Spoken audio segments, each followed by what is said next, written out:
So strap in and get ready. The leaders in NRL Supercoach are incoming.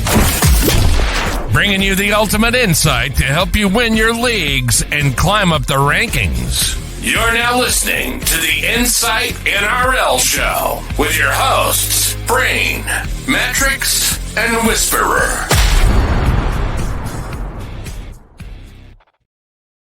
Yes, welcome back to the Insight NRL Show. Today we're getting right into the nuts and bolts of NRL Supercoach. Team previews are done. We're moving into positional analysis. We're doing a deep dive on the ladies of the night. We're talking through hookers, making our predictions, talking tactics, structure for your teams, player ownership, pods, and tons more.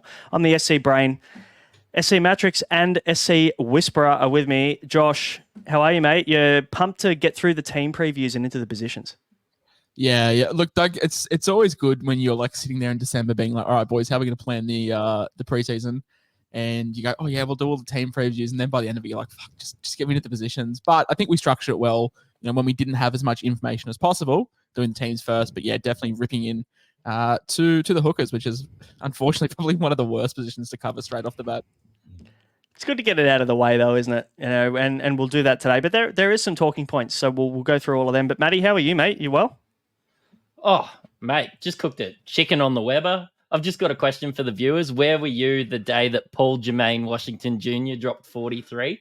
And the answer is listening to us. Well, I guarantee that no one else is talking about him on an NRL Supercoach podcast. I'll tell you that. Guaranteed. It's good to know. Guys, the show is brought to you by The Standard Squeeze, Ryan from Astute Newstead and Bonus Bank. Make sure to hit subscribe, hit like, and if you're listening to us on audio, whether it's Spotify, Apple, Google, wherever it is you get your podcast, hit the follow button, leave us a review. And also, do not forget to join the Unlimited League. The code is 777141. So SC Champions ring for the winner. You can also go and get your own SC Champions ring at supercoachchampion.com. Guys, before we start, before we kind of dive into the most owned players and start talking a little bit of tactics and player ownership, I wanted to kind of get an idea on where you guys are at hooker right now. So, Matty, do you want to start off? Like, how are you structuring hooker? Are you going like, obviously we're not going two primos at hooker, but are you going, are you spending up for one position? Are you going double cheap? How are you playing it? I'm going gun and cheap. I'm not sure which gun yet, but yeah, going gun and cheap and just hoping that I don't have to trade out that gun. That's my plan. And we'll see how it works out. How about you, Josh? A different tactic? I'm just having a look quickly. I've spent less on two hookers than Harry Grant cost for one. So I think that shows you where I'm sitting at the moment. But I'm running double cheap at the moment. A certain West Tigers hooker, if he picks up the tee, will change that. But excuse my notification sounds. But apart from that, yeah, I've gone double cheap, mate. How about yourself? I have gone as expensive as you can get and relatively cheap. So I've got Harry Grant and Brendan Hands at the moment. We'll talk, I'm sure, about both of those guys tonight. But I've been hurt very, very much so by Harry Grant not having him last year, and I think I just need to right that wrong this year. I said it in the first episode. No, I've got to stick to it. That there's just no way I'm not owning this guy this year to start the season. So, but we'll talk about why soon. Josh, mate, we've got the ownership stats here that you've gone through as well. Do you want to kick us off and get into that? We do. The beauty of doing the team previews first as well as before the game officially launched, we didn't really have ownerships to go through. So now that hooker, and the game is open, we can have a look through these top 10 hookers. And I think no surprise, we've got Jaden Brailey at the top with over 40% of teams owning him, at currently 41% at time of ownership. I think this is pretty expected. Just people are basing the role. I think it might be slightly too high, probably 10% too high, just based off what we project to start the season. But 41.7% for Jaden Brailey. Harry Grant, the man of the hour, 27.7%, which feels pretty low. If you look at, all the Facebook pages, the social medias, all the content creators, I feel like everyone's got Harry Grant. So less than 30% feels low. And then it really drops off a cliff, boys. JMK, Brendan Hands, both, between 11 and 13%. And then under 10%, you've got guys like Reece Robson, Brandon Smith at 7.6 and 5% respectively. And then under 5%, Joey Lussick, Blake Brailey, Gordon Chamkung Tong, and Wade Egan, all between 3 and 5%, boys. But I just want to ask you, 27.7% for Harry Grant. Feels low. Yeah. I mean, for me, I'm happy because I own him at the moment. And if it stays under 30%, I'm stoked because he should. He's the best hooker in the game. I guess maybe we should probably kick off with that. I think it's pretty unanimous, isn't it, that he's the best pick in this position? It's more just the question mark becomes, do you want to spend an extra 100K plus to get the best hooker or the best guy in this position? Just knowing that it's a bit of a fluff position, really, isn't it? There's not much upside to it, Matty, at all. You haven't got Harry Grant though. No, I don't have Harry Grant. What I could do with a little bit of extra money. I'm currently running JMK. But yeah, look, can't argue with Harry Grant. I've had plenty of iterations where I've had Harry Grant. But in my last one, it came between like a Max King and a Payne Haas. A Max King or a Payne Haas. Or like I'd have to downgrade to a Max King to go get a Harry Grant. And look, as much as I love Harry Grant, look, Dolphins just have a great draw coming up. JMK obviously speaks with a Kiwi accent. Like, there's just a couple extra things that's got me leaning that other way. But like every year, not owning Harry Grant's probably just going to burn me. So, is it the accent that gives you a bit more availability mid-season? Is that where you're leading with that? Yeah, I just like the accent. Yeah, look. I think it's worth at least an extra 5 Supercoach points per game. No, the flexibility and knowing that he's not going to be missing time coming through Origin, especially as somebody that tried really hard to pick those fringe guys, those really good players that weren't making Origin, just to see those guys get picked. So Reece Robson really burnt me last year. I had him for every single round last year. And him getting picked for Origin just absolutely flatlined every plan I had. So, look, it's not going to happen with JMK. He's just going to get injured. Okay. Josh, you're going cheap, clearly, by not having the cash total there for Harry Grant combined. So is your thinking more aligning with the fact that because hooker is such a lack of upside position that you're more than happy to try and get some guys with opportunity? I'm just looking at it as what's the best case for Grant? A 75. Like he averaged 73 last year, maybe a 75 this year. It's just the fact that if Hands or Lussick, whoever does get the starting gig and they play 80, like I think we can, pretty comfortably estimate a 50-point game. And like, is 400K worth 25 points? Probably not. That's the way I'm looking at it. But also a couple of pretty cool stats from the weekly rubdown, probably the pinnacle of Supercoach draft content. In 2023, when the Storm won by 13 plus, Grant averaged 94, and with a fit Pappenhausen, Grant averaged 87, which was a 8-game sample size together. And we just look at that, that run to start the season, and it's just not screaming Grant's going to, kill us. The problem is, though, with Grant, he can do what no other can do. And what I mean by that is he has that score against Parramatta of 149. That'd take Brendan Hands probably 6 weeks of footy to get just in one game, but like he can do it. He can do what no other hooker can do, and that's the scary thing. But I think just from the points that we can save by going to a 50-point plotter for 400K cheaper, what else can we do with that money that enables you to get, Ponga, Turbo, Cleary, Hines, and they're going to make up the distance than what Grant's giving you. Yeah, and that's the conversation, isn't it? It's like, okay, what can that cash that I'm saving at hooker, being a low upside position, get me in other upside positions? So you send a wing, you're going to have more cash than me. I still have Turbo and Ponga and Cleary and Hines, and I've managed to build a squad around those 4 guys. And I think they're probably nearly all musts or pretty close to it. But it's going to leave me weak in other areas. And I'm going to be relying on a lot of kind of rookie, cheaper guys that come in and get named on TLT, and I probably will be scrambling quite late, whereas you're going to have a bit more flexibility, Josh, than me with that extra cash. He does have plenty of pros, though. 9 tries, 13 try assists, 7 line breaks, 13 line break assists last year was absolutely unreal. And, as we talked about, that ceiling is ridiculous for him, Mattrix. He scored 149 last year. He still had 7 scores over 80 last year and 5 scores over 100. The ceiling for him is just unmatched at hooker position. That's the trade-off that you make. It's a very scary watch when Melbourne are firing. But I think, Matt, the draw doesn't help his case. 3 pretty awful fixtures, and then a bye, and then another awful fixture. Yeah, and that sort of, hopefully somebody like a mid-tier guy can get me to a Harry Grant in maybe 6 weeks. That would be ideal if I got that opportunity. The worst thing is, I think I remember it was like the 72nd minute. Harry Grant was on absolutely nothing. And then he's just gone and scored a try and then got a try assist in the last 8 minutes and absolutely burns you. You're right. All these things that we're talking about, Harry Grant's probably the only hooker that can do that. But yeah, it just depends probably where you're spending that extra money as to whether it's worth it or not. And like, we're talking about a bad fixture on a fucking good team. Can we not forget that this is the Melbourne Storm we're talking about? Craig Bellamy, one of the best coaches to ever coach.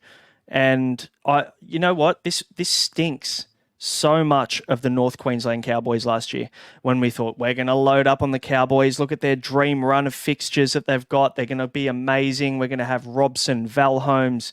People are picking Did, and like, I reckon, and I'm going to, maybe this might be quite spicy, but I mean, the 3 of these 4 bad fixtures we're talking about are at home at Amy Park.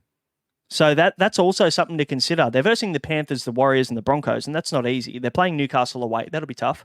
But those 3 games, Panthers, New Zealand, and the Broncos, are all at home in Melbourne. So we know that Melbourne's a bit of a fortress, and not so much last year, but in previous years. This could honestly just be Cowboys flopped last year with an amazing draw. Everybody's writing off the Melbourne Storm, Josh, and they come out and just fucking kill it and end up first after about 5 or 6 rounds. Yeah, well, especially if Bellyache does decide this is last year and sort of makes that known, it's gonna be one to work. Oh, we're not sitting here saying that Grant's terrible. Like, it's more a case of like, is he going to go out and score 300s in the first 5 weeks? Probably not.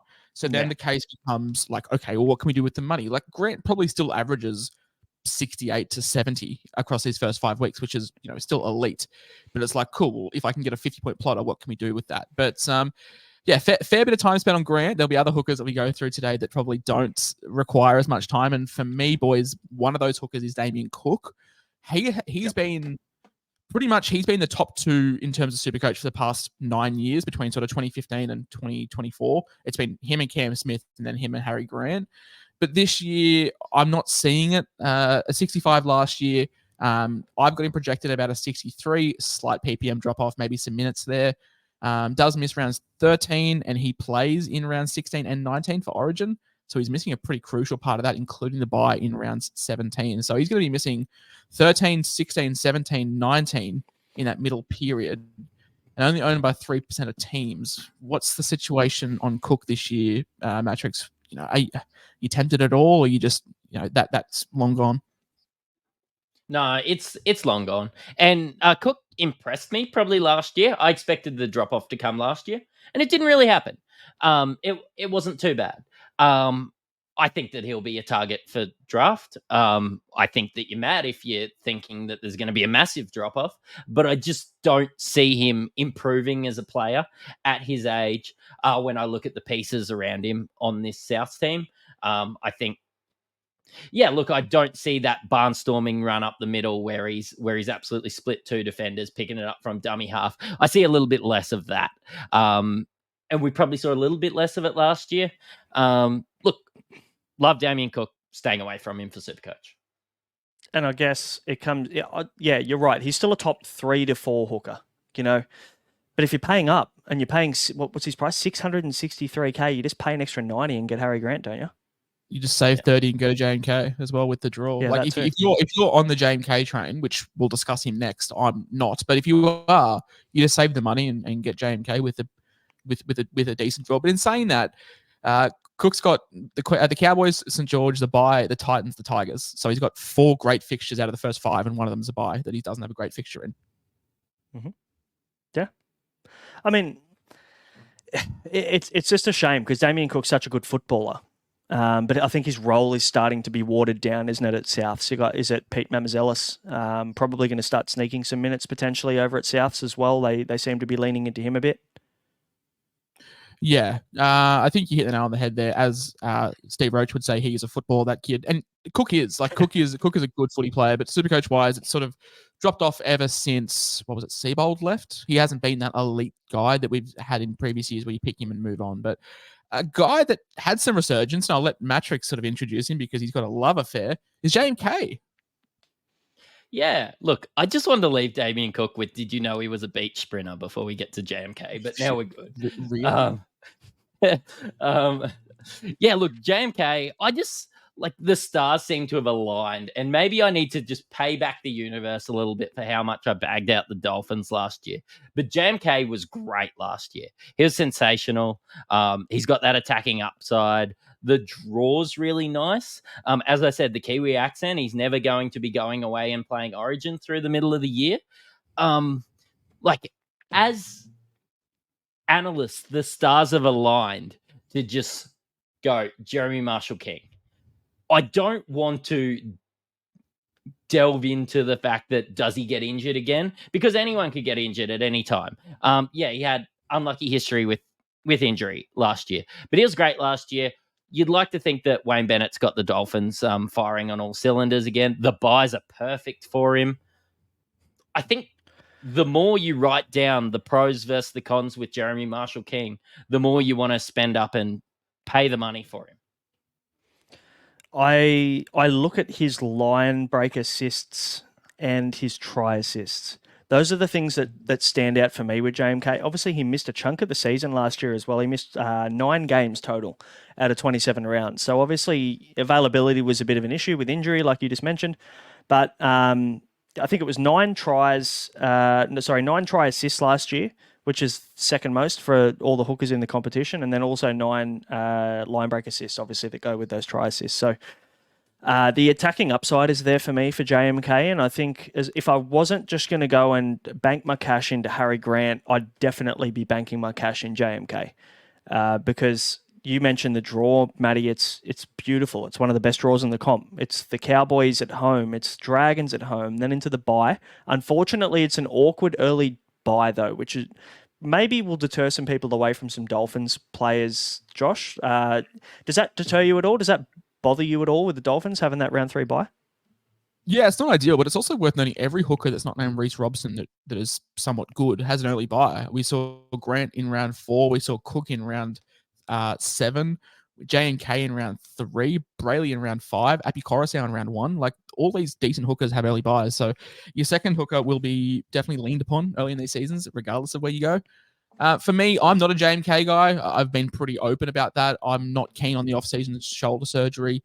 I'm always wary of a second season syndrome. It's just in the back of my mind. I just wonder if Wayne Bennett eases him in, off the back of maybe a bit of a restricted preseason and just gets him through the first 6 weeks. And that's my only concern. But yeah, look, if you're in on JMK, there's not much more that needs to be said. It's a great draw. He's had the attacking upside before. But yeah, it's good to have some different opinions on JMK. And I think before we move on to the rest of these guys, these 3 are your premium 3. I don't think it's fair to say, boys, that we're looking at Cook, Marshall-King, and Grant are the 3 kind of upper echelon hookers, and then everybody else seems to kind of fall off into a maybe tier 2 category, right? Yeah, we'll talk about the next guy. I've got a decent little strategy if you are looking at the next guy, but Braino, the show is brought to you by Standard Squeeze. Long time. It absolutely is. Don't give me the plug. No, but I'm drinking. You're not, so I probably shouldn't. And hey, maybe Mattrix should do the plug. They're probably the best drinker in Australia. What a bunch of blokes.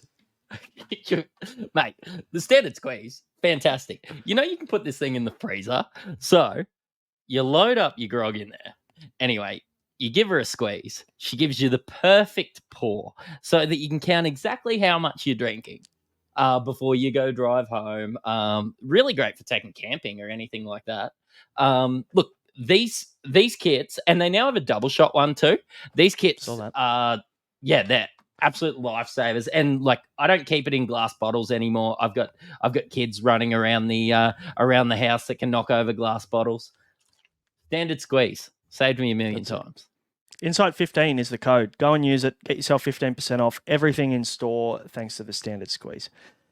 Blake Brayley, mate, he's all yours. And I must admit, Josh, I bought into the Blake Brayley hype that you were pushing in the chat. And I'm all for it. I'm with you on it. I just can't move from Harry Grant. And that's totally fair. And this is probably comes from my point of like the Grant draw. But it's a fun fact that Blake Brailey actually played the most minutes at hooker last year in terms of minutes per game. He averaged 78.8. So an Iron Man in the middle. But yes, Blake Brailey, 579K, an early draw of the Warriors away, which isn't ideal, but the Bulldogs at home, St. George away, the Raiders at home, and then the bye in round 5. Now, I think that bye is pretty crucial, and we'll talk about that in due course.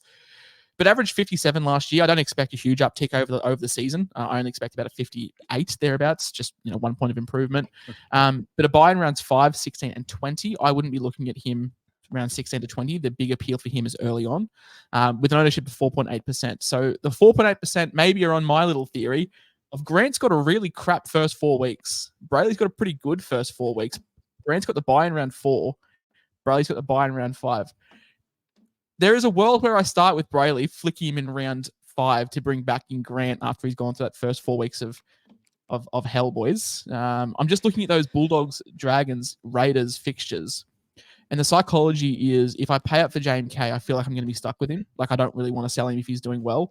Whereas if I have it in my head that I'm always going to move Brailey, who hopefully outperforms his 57 break even in those first 4 weeks, we move him on.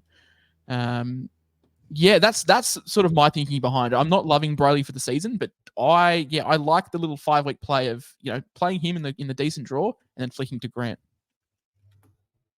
What do you reckon, Matty? Yeah, I don't hate it. I'm not sure I see him going up much in cash. Like, I think you get the opportunity for 50K more to make some money out of Jeremy Marshall-King, whereas I think Blake Brailey will be 580K still in 6 weeks, which is fine. Like, that could still be a pathway to it. You just got to bank, 100K, hoping Harry Grant drops a little bit. And I like it. I think it's as safe as houses pick. Yeah, I agree. I think it's safe. Yep, 100%.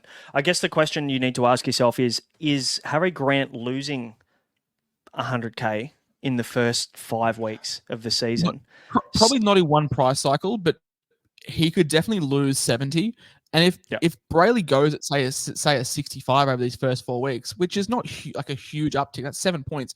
If Brailey can gain you say 40K and Grant comes down in say 70K, now there's a 110K price swing, and the difference between him and Grant is 180K. So if you can find that from a cheapie elsewhere, you're getting pretty much a 2-trade play to make some cash and then to buy a gun, and that's sort of the way I'm looking at it. If I was to go a mid-range hooker, it wouldn't be a Wade Egan or a Reece Robson, just because I don't see the short-term play upside, whereas I do with Brailey.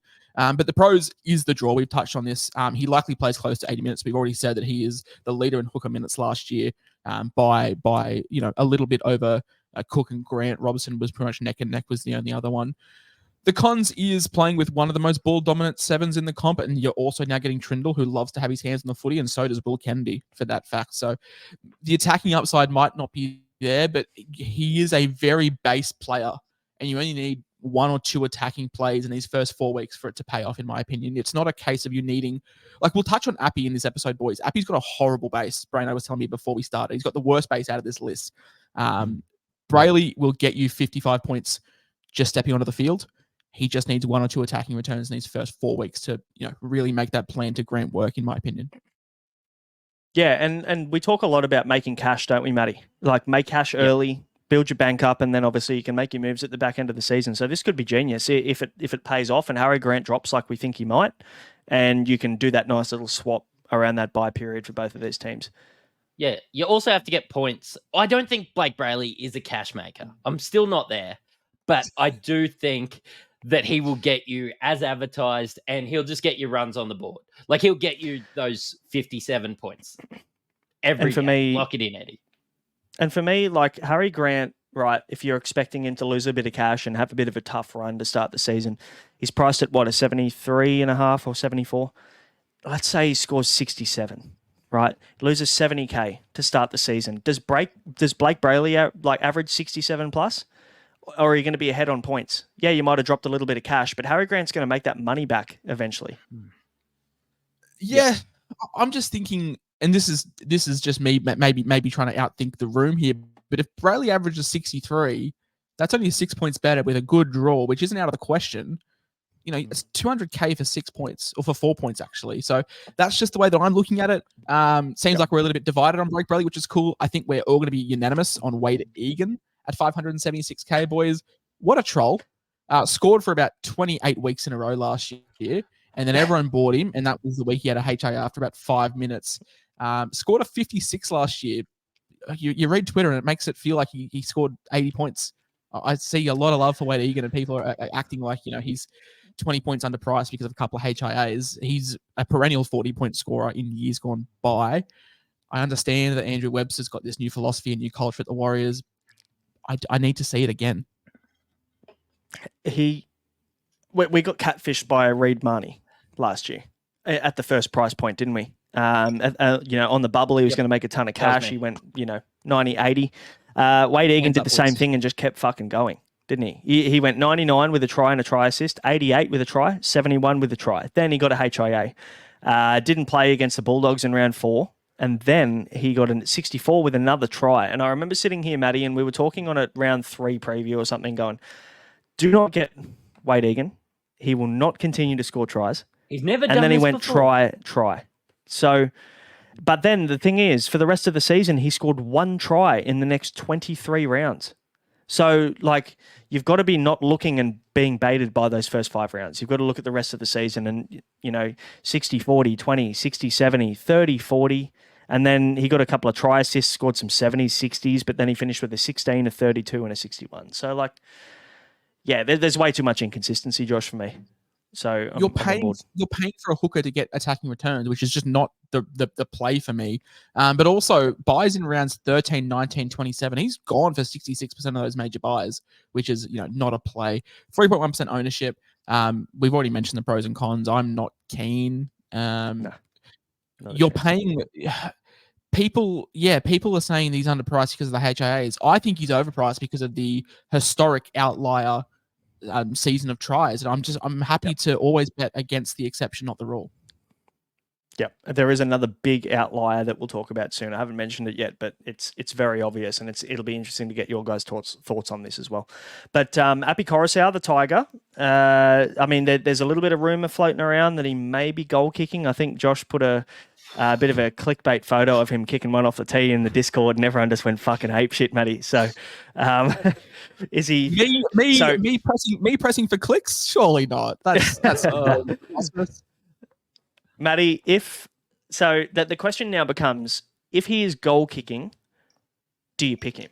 Because we're not going to pick him without it. We can't. He's got the lowest base, like Josh was just saying. He scores 33 points per game in base, which is like 5 or 6 points less than the next worst player in this list we're talking about. So the base isn't there. He relies solely on attacking points. But what do we get? A bump in 8 to 10 points in goal kicking potentially this year? Does that kind of align things for you a little bit easier, Matty? Maybe. Like, it's exciting to have Api Coruscant kicking. I'm still not sure he's a hit out of the park over some of these other guys we're talking about. Like, he is only 50K cheaper than Jeremy Marshall King. But if you buy into the fact that you think the Tigers are going to be a lot better, they do have a good draw to start. I think Api will still be playing Origin. Am I? Yeah. Would he be playing Origin this year? I think so. And the problem with that is it rules him out for the major buys completely, because you got to buy in round 13, and we know Origin's played in 16, 19. And he also has the buy in round 1. So you're just getting bent over by Api's buy schedule here. Yeah. The one question mark now that we have that's going to make it really tough for us for any of these New South Wales picks is Madge Maguire now being the new coach and not Brad Fittler. We knew where Brad Fittler's allegiances lie. We knew his preferences and the way he liked to pick his team. We have no fucking idea what Madge is going to do. And he's come out and he's basically said, I have no loyalty to anyone. And he's going to be picking a team for New South Wales based on form this year. So, you know, if that tells you anything, it's, you know, this Origin period could be absolute carnage, as if last year wasn't already enough. I think you know who won't get picked? Jeremy Marshall King. I think the precedent's been set, though, that 18th man will always be guys on the bye. That just seems like we saw it last year. That just seems like the play. So wouldn't surprise me if Appy, if he doesn't play Origin, that he's the 18th man in round 13, and then who knows what happens after that. But I've done a little bit of projections, boys. Average 56 last year. I've got him projected at 59 if he doesn't goal kick. That's more so just the uptick in the Tigers. If he's going to get more attack, then he's going to have a little bit of an uptick. But if he is goal kicking, he's pushing 70 points, 67, 68, 69, 70. Like he could become the second best hooker in the game if he's goal kicking, which for 572k is really juicy. The question then becomes, you have to play Lussick, Hands, or Brayley in round 1, which is not the worst thing in the world, because if you're getting a guy that can put up 70, it's great. We've talked about the draw. Raiders, Cowboys, Parramatta, Dolphins, St. George. Now, the Parramatta, Dolphins, and St. George were in the bottom percentile for points conceded last year, and the Raiders and Cowboys were in the second lowest percentile. So the draw is definitely there for Appy, but the base is scary. I mean, you look at someone like a Wade Egan, who has a base of 38, and he is not exactly a huge worker himself. And if he's putting 5 points on Appy, then there is cause for concerns. Those low games will happen, but the goal kicking will, elevate that floor. And also something relevant with Appy is the fact that he honestly could be considered the lead playmaker for this team this year. You've got Aiden Caesar, who's come across from the Super League, and yes, we know what Aiden Caesar can do in his prime, but he's definitely not in his prime anymore. He's at the back end of his career, and whoever they pick at 5'8" is going to be inexperienced. Whether it's Jaden Sullivan, whether they lean into Latu Fainu early. Appy's going to have the ball in his hand. He's going to be doing a lot of kicking from dummy half short of the line. He's going to be doing a lot from the play the ball, I think, this year. So I think we are going to see those attacking stats a lot more from Appy than any other hooker in the competition, just through pure workload alone. So definitely worth considering. But yeah, regardless of that, I think it comes down to the kicking. So it's a trial watch for us. And Josh, we're going to do some shows leading or after the trial weeks leading up to the comp starting, aren't we? Good. Sorry, I caught you eating. Sorry. Yeah, fucking stitch up. So that's the second stitch up I've done in 2 episodes.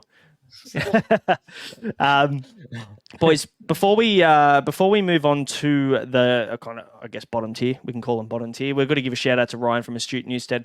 The show is brought to you by Ryan, and with interest rates booming across the country, making it a lot harder for you to even afford your first home, you've got to get in touch with Ryan. He'll look after you if you mention us.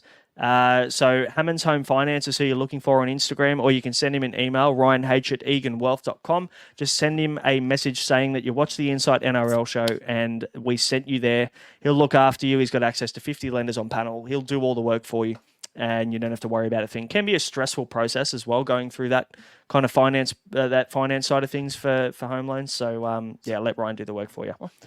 What I did with Hamo is I just went to him and I'm like, I already have a home loan. Can you save us some money? And he just went to all these different lenders. I had no obligation to him or anything. I just said, hey, just give me some quotes. What can you get me? And he just come back and saved me, a couple $100 a week. Oh no, it was $50 a week. It was a couple $100 a month. And you know what? That's 4 cartons. I was happy with that. And it didn't cost anything to sign up or anything. He took care of everything. You just go to him. He's easy to talk to, plays a bit of Supercoach himself. You could just have a chat to him. He lines it all up, sets up your accounts with everything. And he just changed banks for me. And it just saved me money just by getting in contact with him. So don't be afraid to reach out to Hamo. Yeah, I did the same thing. Legend. Reece Robson. We bought in, Matty, on the Reece Robson stock last year to start the season, didn't we, with the Cowboys' amazing draw? And he didn't really have the year we were expecting of him. But, Josh, are we expecting a bounce-back year from Reece Robson? Because he's underpriced by about 8 points if you look at 2022 versus 2023.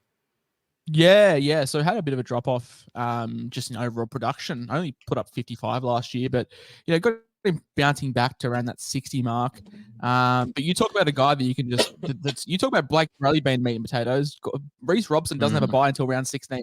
Put him there. Don't have to worry about him for 4 months. But buys in round 16, 19, 25. This guy screams 18th man for Origin. Covers or doesn't cover 2 of the Origin games, so he will be there or thereabouts. And potentially a rep game in round 13. So if he is in line for an Origin, jersey off the bench, he is out for pretty much all three major buys. But he is going to be definitely get 3 months of solid production out of Reece Robson.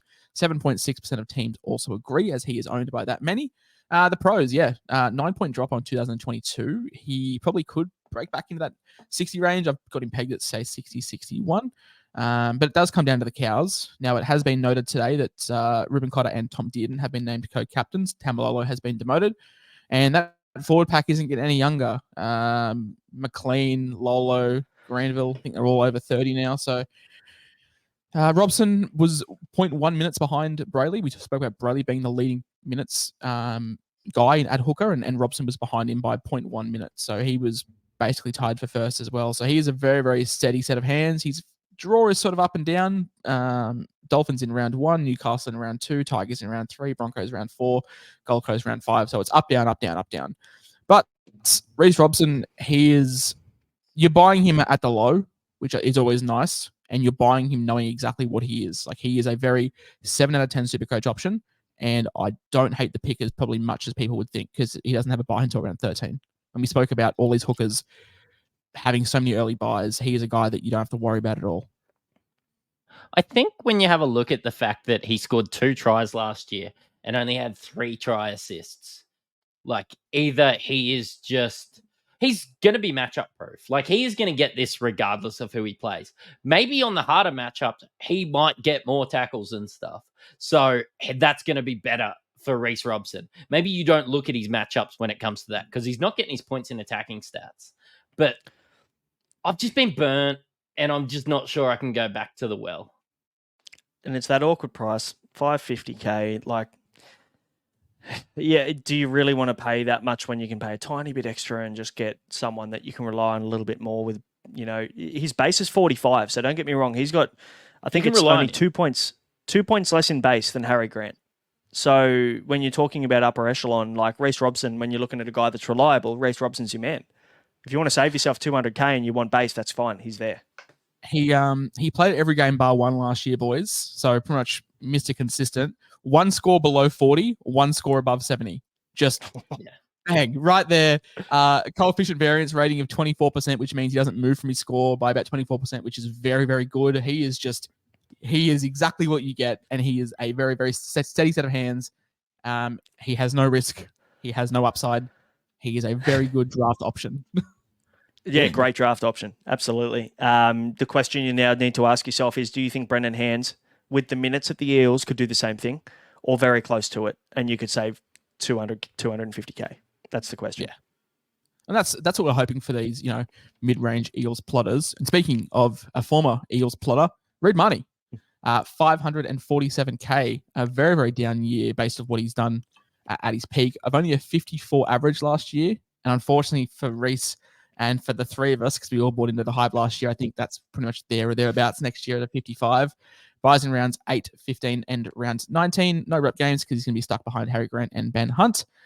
2.4% of ownership, which feels too high. I don't really see a huge bounce back for Reed Money.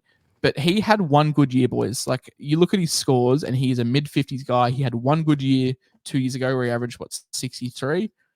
Apart from that, not a whole lot else. I can see in the pros you've written, if the Bulldogs click and attack, he won't have to do as much, which is fair. We saw his attacking prowess in the first 2 rounds last year.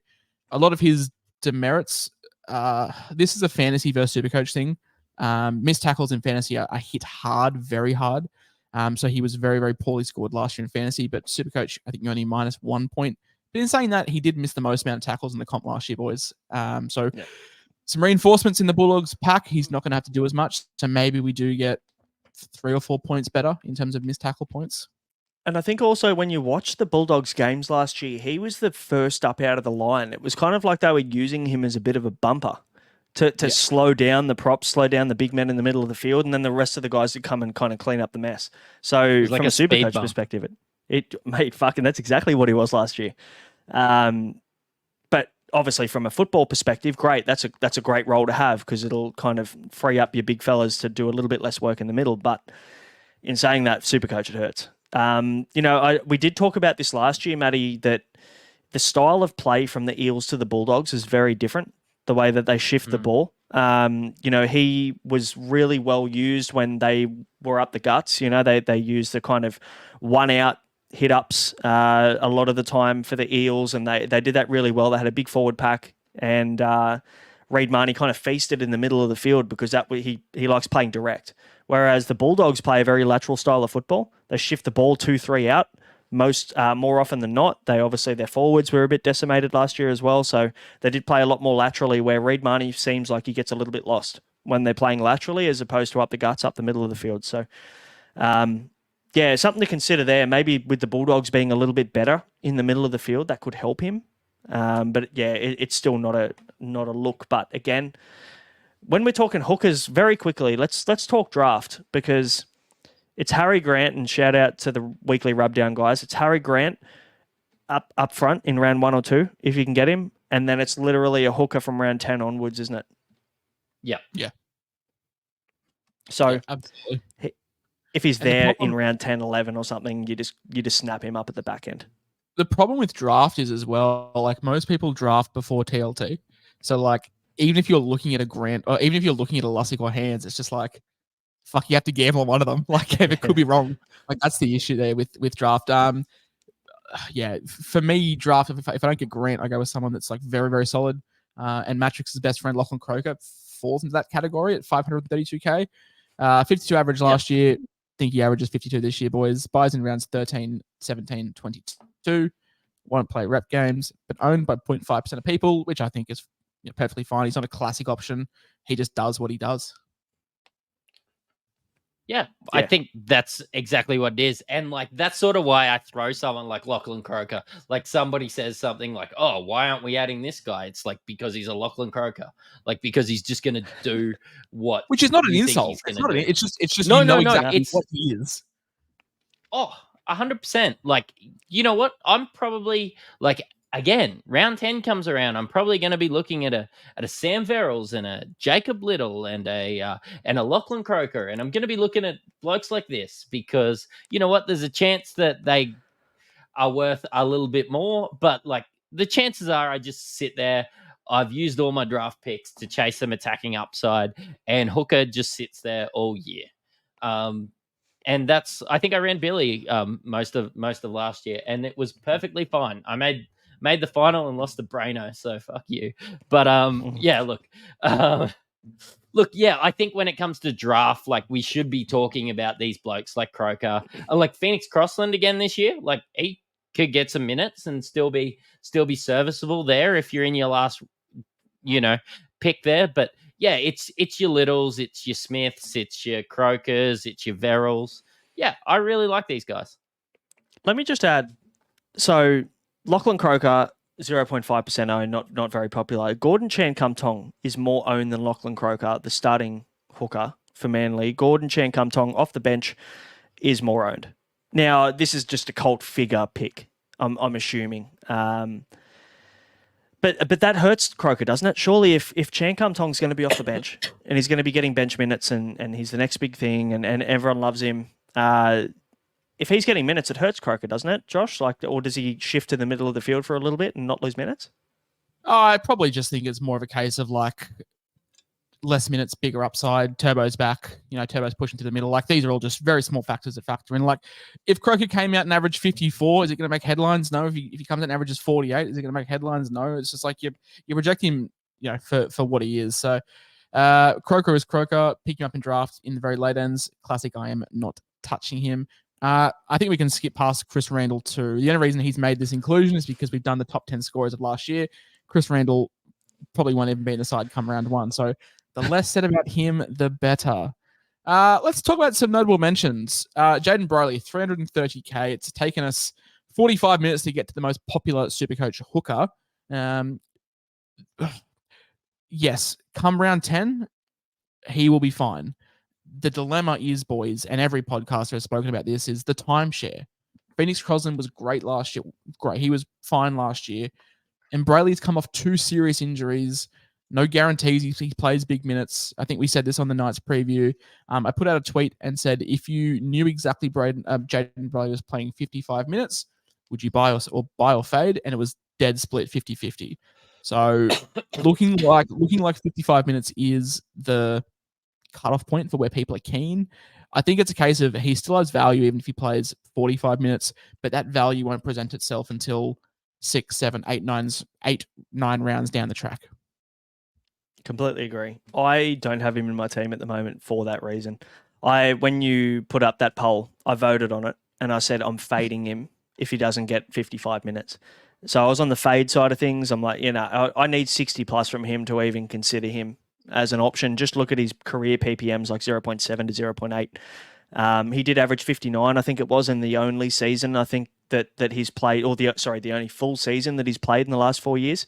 And the other years, so that the 3 seasons outside of that year where he played 22 games and averaged 59, he only played 15 games total in 3 seasons due to injury. So that's one thing you've got to take into consideration is the injury risk with him and the fact that, Josh, you hit the nail on the head. Phoenix Crossland, you said he was great to start and then you reneged it and pulled back and said he was good. I'd argue and say that he was great. For what he was asked to do, I reckon he was great. He did a fucking awesome role. For the role, he was great. Yeah, absolutely. Supercoach, no. But honestly, like, why wouldn't they lean into Phoenix Crossland? You got Jaden Brayley coming back from an ACL, which is a serious injury as well. It takes a lot of time to get back from that. He's had a full season, though, and a full preseason, though. So that is the advantage. But I think Phoenix Crossland will probably eat into at least 25 to 30 minutes of time. I'm desperately trying to scroll through my archived posts I've made, and it's not for like it's a 3 or 4 year old thing as I'm scrolling. But I remember off the top of my head that Brayley in his pomp, which I think was 2021, the first 10 rounds, he averaged like 74. And look, he's not going to do that with the minute share that he's got, just because of the fact that he, is older, two major injuries. But if he can get anywhere close to that sort of production, that sort of PPM that we've seen from him, scoring 70 points in the first 10 rounds, it's a very, very good click to go at. So I've finally found it after I've stalled for enough time. Jaden Brayley in 2021 through rounds 1 to 10 averaged 74.2. Very good clip that he was going at, and then fell off a cliff at the end of the season from rounds 11 to 20, only averaged 45.8. But 45.8, if that's the worst of Jaden Brayley at 330K, then yes, he presents value. And that's the thing that we're trying to say here, Mattrix, is there is value, but is the value enough to forego a Grant or forego a Hands? Because unless you're going double cheapy, then one of Brayley or Hands has to miss out. The thing is, if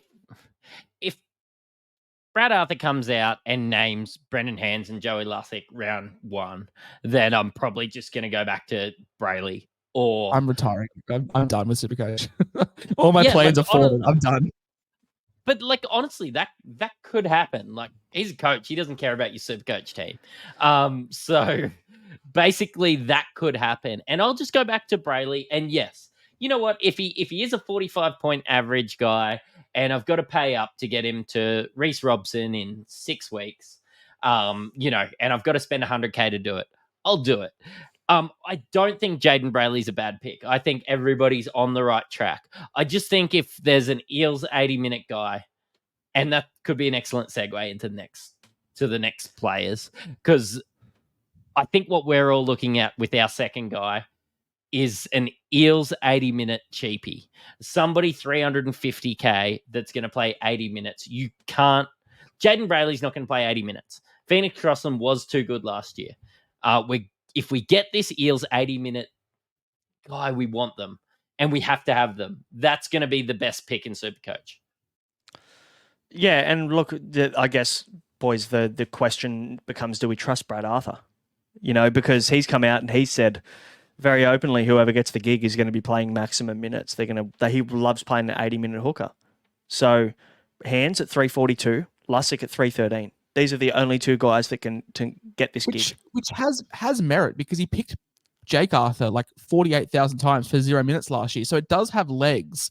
The thing is, it's like there's been certain Supercoach podcasts out there that have said, they're just not 80-minute players, and whatever, that's fine. But from a Supercoach standpoint, when they played 80 minutes last year, and shout out to Supercoach Guns for these stats, Brendan Hands averaged 55.8 points per game when playing 80 minutes last year. Unreal. Lussick averaged 47 minutes a game in 80 minutes. Unreal for the price tag. What's the fucking worst that happens? He picks Hands and Hands sucks, and then he picks Lussick. Cool. if that's in a perfect world, if Hands gets 4 weeks and he sucks, then he picks Lussick. Well, you don't have to trade Lussick in straight away. You've got another 2 weeks to wait and see what happens and see how it plays out. Like everyone talks about playing fullback roulette, and they're very happy to burn trades on 900k guys. If I'm just continually rotating between 2 cheapy guys that are putting out 50 points a game that are getting me the funds to eventually upgrade, then amazing. Like I feel, Braino, people just want the best. And like people just go, oh, well, they have to average 65 or they're fucking terrible.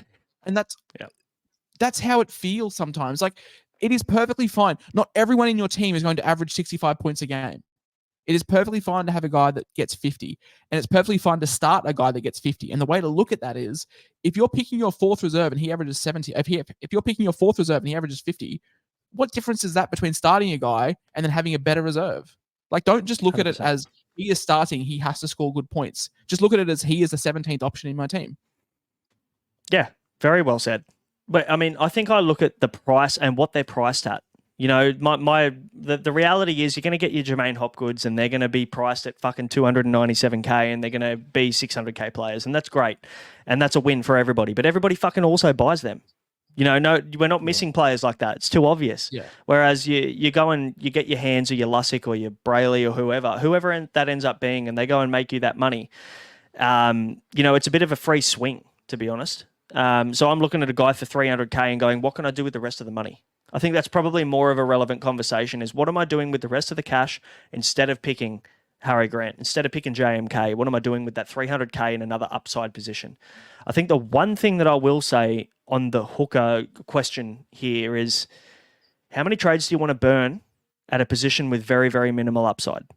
So for me, another reason why I'm picking Harry Grant is because I know he's the best in the position and I do not want to spend trades like I did last year at an ordinary lack of upside position in hooker. If Grant had any other draw, my narrative is totally different. And I fully get I don't want to spend multiple trades on him. And if he had any other draw, I'm buying him. I want that known that I'm not just dissing him, but it's just that I think that there's so much value in these other guys that it can be upside. But I think you really hit the nail on the head there about guys that just pump out 50s and 60s that just turn over. Not everyone is Jareem Buller. Not everyone is Jermaine Hopgood. Not everyone is rookie Payne Haas that averages 75 points in their rookie season that you buy them for 200k. Like they are the outliers. And just stop looking at people as starters versus non-starters. Just look at them as a collective in your 17. That's just the biggest advice I can give. Just look at them as a whole. But also, one more point. If you're choosing between Lussick and Hands, just pick Hands.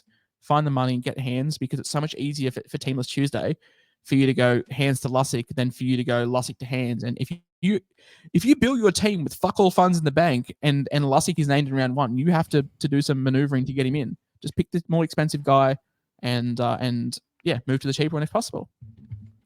It's well said. And then if they're both named, change to Jaden Brayley. Yeah, pretty much. That needs to be the strategy. Just both Brayleys. Just Brayley squared. The one guy we haven't talked about too much, guys, to wrap this one up is the cheese, Brandon Smith. 471k. He was nearly the most owned player to start the season last year. Everyone was like, it's a no-brainer to get the cheese. He was so cheap. And it was still the right move. It just didn't work. It took him an adjustment period to, playing full-time hooker. He didn't do that at the Storm. He played through the middle. He played at lock a fair bit too. So there was an adjustment period. He's a season in now, Brandon Smith. So there's an argument that he's more settled in his role now. He's probably fitter. He's more conditioned to what they're requiring of him. Matty, is there any sort of love for Brandon Smith? I know in fantasy circles he's a bit of a lock over in NRL fantasy just due to the scoring, but with Supercoach, obviously, 471k. Would you even look at him and consider a bounce back season? No. Good. Cool. All right, Josh, would you consider him? I need something more than that. No. Good. Hey, no, it's just, if you guys want to... You leave me on red. Draw. It's the Harry Grant syndrome. It's any other draw. Like the draw is not good. Broncos, Manly, Rabbitohs, Penrith, and then cool against the Bulldogs, mad, and then Newcastle, Melbourne. Like it's not a fun draw. It's a shit draw. But if the cheese comes out in the first 6 weeks and shows he is 70% of what he was at Melbourne, then you know what? When Brad Arthur kicks the can and decides to just start shuffling Hands and Lussick around, then the cheese could come calling. But it's just not a good draw at all. Like it's only as bad as Harry Grant's. That's the only positive I can say. He doesn't have the worst draw out of this bunch. Yeah, that's a good point. If I'm sure Tom Sangster's listening and watching this show, just give Brandon Smith the 2RF duel again. That would be nice. Please. I heard some rumors. I heard some rumors that Robinson might chuck him in the back row with the 7 other people that he's got. So just chuck him duel. That'd be great. Or even front row forward duel. Just anything's fine. Anywhere's fine. Yeah, chuck him in the centers actually. That'd be good. Braino, you're going to hate me for this one because I know you're trying to wrap it up, but you said 60 minutes and it's only been going for 55 and 53. Please. You've got time. Whisperer, can you please tell me about the hooker situation at Canberra? Like, what are we doing there? I saw Danny. I've had some DMs from you with Danny Levi in it, and I just want to know what time it is. Like, please, it's 10:33. It might be Levi season. It might be. I don't know. Like I feel like I read a report every week that Ricky's favouring someone, whether it's Chevy Stewart, Xavier Savage, KO Weeks, Tom Starling. Like I feel like Ricky just favours everyone but never plays them. But like, can we go Joey Lussick and Denny Levi and spend about $500K at our hookers if they're both named? Like, is that a real possibility, or is it just the fact that you've got what's his name, Tom Starling and the other one, Wolford, the really mid, just the really mid hooker. But there was reports, our favourite word out of Canberra, that he was free to talk to other clubs, Wolford, and we know that Ricky just hates Tom Starling with a passion. So Levi season. If Starling gets traded or moved on, and Wolford is out for the season, then sure. Maybe. You'll still think about it. It's not a lock. Have you ever heard of, there's a saying going around in Canberra, it's called Ricky Roulette, if you've ever heard it. And I don't trust him as far as I could throw him. And you know what? I'm going to go ahead and say that I trust Brad Arthur's hooker rotation more than I trust anything that comes out of Ricky Stewart's mouth. Yeah, I reckon I could open up Twitter tomorrow and see that Wolford's been released and Starling's been traded to somewhere, and Ricky says and Denny Levi is playing 80 minutes, no ifs and or buts, and I still wouldn't believe him. He could have no hookers. Hey, he played Adam Elliott at hooker. You cannot take anything he says about hooker rotation. Oh, I'll tell you what, if Adam Elliott ends up fucking lining up at hooker, I might pick him. I can't laugh because like Denny Levi has been in some versions of my team, so I can't poo-poo it too much. But if you are gonna go super fucking cheap, hooker or front row forward is the position, because they're low upside, they're boring as shit. Like, you know what? We're talking about Harry Grant might get 70. Like they all get 50s. That's like Kalen Ponga could average 110. Nico Hines could average 110. Fucking Hamaso Tabua Fido could average 110 before a hooker. No, he won't. So, boys, we've spoken about 10 hookers on this podcast today. I'll read you their averages, right? So 73, 65, 63. They're the top guys. 57, 56, 56, 55, 54, 52, 50. Like, it's just, if you play 70 minutes, you score 50 points. That's it. Yeah. Who can make the most tackles is the question. And who can miss the least. And who can maybe get one try assist in 6 weeks. Or give me Cam McInnes hooker duel again. Oh, just give me Cam McInnes duel, please. Stop it. Please. Getting me riled up at the end of a podcast episode. Now my wife's going to have to put up with me talking about Cam McInnes all night. Look what you've done. Mattrix. Braino's punching the bottom of the desk. We managed to stretch it to an hour. Well, 30 seconds. Have you got another player for me? Sam Verrills. Billy Wells. Sam Verrills. Sam Verrills, what do you think of him? He's got some upside. I think, like, in all seriousness, like if Aaron Clark does play more 13, which is what he was playing last year and was pretty good at it, then if Verrills is playing 60, then goodbye. The problem with Verrills is he's made of paper mache. Like, he just needs to stay fit. Yeah. And he fits into that 50 to 55 category. You just read out all the averages. He probably slots perfectly in there, doesn't he? Yeah. With 60 minutes, he probably averages 52 points, which is just the rest of the pack. Just get Brayley. We talk about Jaden Brayley if you're getting him. We talk about halfback and it being Cleary and Hines and then nothing else until Caesar. Unless you're doing some kind of crazy play where you pick up Blake Brayley for like a 4-week punt, like it's Grant JMK or Brendan Hands, isn't it? And Jaden Brayley. Like there's no point going this middle period unless you've got a plan like Brayley. Yeah, I do like the Blake Brayley plan, to be honest. I don't hate that at all with the draw and the plan to move him on around that kind of that double bye period with Grant. But again, if you're starting with Grant, you don't need it. If you like the draw for JMK for the Dolphins, you don't need that plan either. It's more if you don't believe in the Brendan Hands, Lussick, whatever plan that they've got going on at the Eels, and you're also not a believer that Jaden Brayley is going to be up to it yet. That's pretty much when you'd look at Blake Brayley. Yeah, I just want to quickly ask. So Parramatta play the 5:30 game on a Saturday. So there's going to be a lot of teams beforehand. So there's going to be 10 teams play before Parramatta. Wouldn't it be the most peak Supercoach thing to see Brendan Hands named at 9, Lussick named at like 18, and then game day they just be put into the bench, and you're fucked because the Knights play the third game of the season. So Jaden Brayley's locked out, and you're fucked. Yeah, wow. I can see it happening. Absolutely. That is peak Brad Arthur. It's because you've got him starting because Appy Carousel He's on the bye, so you're just locked in.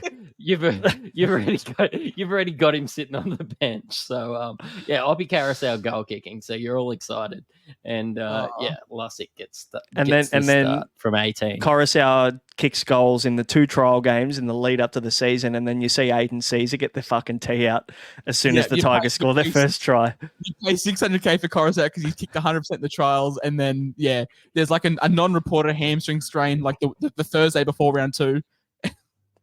That's peak. That is peak NRL Supercoach, and probably Tigers Tigers only score two tries a game for the whole year, so it doesn't matter. So. Yeah. Mate, I'll take the extra 8 points. Get your licks in now. We're coming back. I can't wait. You must have missed the game where we beat the Panthers in the wet last year. How many have they won in a row? The Panthers. I think we like we beat the Panthers the year before as well during the Origin. We broke the streak. They were like 20 games unbeaten. So I think we need to get a name on that premiership trophy just as like an asterisk. But that's. Hooker's done. It's probably the worst position that we'll talk about. Or maybe for forward. We'll get the 2 worst ones out of the way, and then it really opens up. Yeah, it does. But there's also a lot of questions centered around Hooker and how you play it strategy-wise. Hopefully we've been able to open the can of worms that is Hooker this year and give you some options, I guess. But there are only a few. Again, there's only a few for front row forward as well. The strategy seems to be load with one premium player and look to the rest of your cheapies, which there are a few. So we'll discuss all of those. Guys, don't forget to subscribe and follow as well. We appreciate all the support. Front row forwards are coming up next. Join the Discord as well. The link is in the description below. And if you'd like to support the show, you can be an Insight Unlimited member for only $25 for the whole year. We'll see you next time for Front Row Forwards. Until then, you've been listening to the Insight NRL show. Catch you later. Cheerio.